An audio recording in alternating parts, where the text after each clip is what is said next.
कल्पना करा, एका कलाकाराने आपली सर्वोत्तम कलाकृती घडवली आणि ती पाहून तो ढसाढसा रडू लागला. असं का झालं असेल? आजची ही गोष्ट आहे एका मूर्तिकाराची, जी आपल्याला यश आणि प्रगतीच्या एका खूप मोठ्या रहस्यापर्यंत घेऊन जाणार आहे. म्हणजे हाच विचार करण्यासारखा प्रश्न आहे की नाही. तासनतास मेहनत करून एक अप्रतिम निर्दोष कलाकृती तयार करायची आणि ती बघून आनंदाऐवजी डोळ्यात पाणी यावं, असं का घडलं असेल? ह्याच प्रश्नात ह्या कथेचं आणि खरं तर उत्कृष्टतेचं सार दडलंय. चला तर मग थेट त्या मूर्तिकाराच्या गोष्टीकडे जाऊया. ही एक अगदी साधी गोष्ट आहे, पण तिचा अर्थ खूप खोलवर विचार करायला लावणारा आहे. तर गोष्ट अशी आहे की एका मूर्तिकाराने आपल्या आयुष्यातली कदाचित सर्वोत्तम कलाकृती घडवली.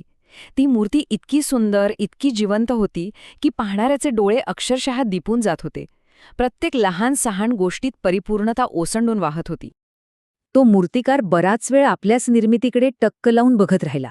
तो तिला वेगवेगळ्या कोनातून निहाळत होता, जणू काहीतरी शोधत होता. पण मग अचानक तो ओक्साबोक्शी रडू लागला. आता हे बघून लोकांना आश्चर्य तर वाटणारच ना. त्याच्या रडण्यामागे नेमकं काय कारण होतं? लोकांना वाटलं असेल की हा आनंदाचा क्षण आहे, पण त्याच्या रडण्यामागचं कारण ते तर अजूनच अनपेक्षित होतं. जेव्हा त्याला विचारलं गेलं की अरे झालंय काय, का रडतोयस, तेव्हा तो काय म्हणाला माहितीये? तो म्हणाला, मी इतका वेळ झाला या मूर्तीमध्ये काहीतरी चूक, काहीतरी उणीव शोधण्याचा प्रयत्न करतोय, पण मला एकही चूक सापडत नाहीये. आणि मग त्याने जे वाक्य जोडलं त्याने सगळेच थक्क झाले. तो म्हणाला, आणि चूक न सापडणं हेच माझ्या रडण्याचं, माझ्या दुःखाचं कारण आहे. सुरुवातीला हे ऐकून कोणालाही विचित्रच वाटेल, पण खरं तर ह्याच वाक्यात प्रगतीचं सगळ्यात मोठं रहस्य लपलेलं होतं. त्याचा तर्क अगदी सरळ आणि स्पष्ट होता. त्याचं म्हणणं होतं की जर आज माझी नजर यातली एखादी बारीक चूक पकडू शकली नाही, तर याचा अर्थ भविष्यात यापेक्षा चांगली मूर्ती बनवण्याचा माझा दरवाजाच बंद झाला. मी यापुढे कधीच यापेक्षा उत्तम काही निर्माण करू शकणार नाही. म्हणजेच चूक सापडणं हे अपयश नाही, तर ती प्रगतीची पहिली पायरी आहे. आणि ही गोष्ट फक्त त्या मूर्तिकारापुरती मर्यादित नाहीये. ती आपल्या सगळ्यांना लागू होते. मग कुणी विद्यार्थी असो, व्यावसायिक असो किंवा कलाकार.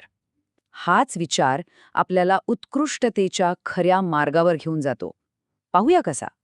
तर यातला सगळ्यात महत्त्वाचा मुद्दा हा आहे की स्वतःच्या कामावर कधीही पूर्णपणे समाधानी न होणं आणि त्यात सतत सुधारण्याला वाव आहे हे शोधत राहणं. हीच ती भावना आहे जी एखाद्या व्यक्तीला सामान्य व्यक्तींमधनं उचलून असामान्य बनवते. उत्कृष्टतेचा खरा पायाच हा आहे. या कथेचा संदेश आपण 3 सोप्या सवयींमध्ये बघू शकतो. पहिलं, आपल्या कामाकडे नेहमी एका टीकाकाराच्या नजरेने पाहणं. दुसरं, काम एकदा करून सोडून न देता त्याला वारंवार तपासणं, त्यात अजून काय चांगलं करता येईल हे बघणं. आणि तिसरं आणि सगळ्यात महत्त्वाचं, केवळ काम पूर्ण झालं यात समाधान न मानता ते आणखी उत्कृष्ट कसं करता येईल याचा ध्यास घेणं. म्हणजेच उत्कृष्टता म्हणजे काय? तर ती कुठली अंतिम स्थिती किंवा एखादं शिखर नाहीये. ती एक न संपणारी प्रक्रिया आहे, एक सततचा प्रवास आहे. ती परिपूर्णतेने मिळत नाही, तर परिपूर्णतेच्या शोधात केलेल्या अथक प्रयत्नांमधूनच ती मिळत राहते. थोडक्यात सांगायचं तर 2 गोष्टी पक्क्या लक्षात ठेवायच्या. एक म्हणजे समाधानाच्या भावनेत अडकून पडायचं नाही, यात अजून काय चांगलं करता येईल हा प्रश्न स्वतःला विचारत राहायचा. आणि दुसरं, आपल्या कामाच्या आणि प्रगतीच्या परिणामांची जबाबदारी पूर्णपणे स्वतः घ्यायची, त्याला नशिबावर सोडून द्यायचं नाही. तर मग शेवटी प्रश्न उरतो तो निवडीचा. आपल्याला कोणता मार्ग निवडायचा आहे?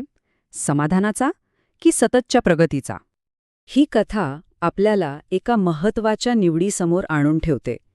एका बाजूला आहे समाधानाचा आराम, पण तिथे प्रगती थांबते. आणि दुसऱ्या बाजूला आहे सतत प्रगती करत राहण्याचं आव्हान.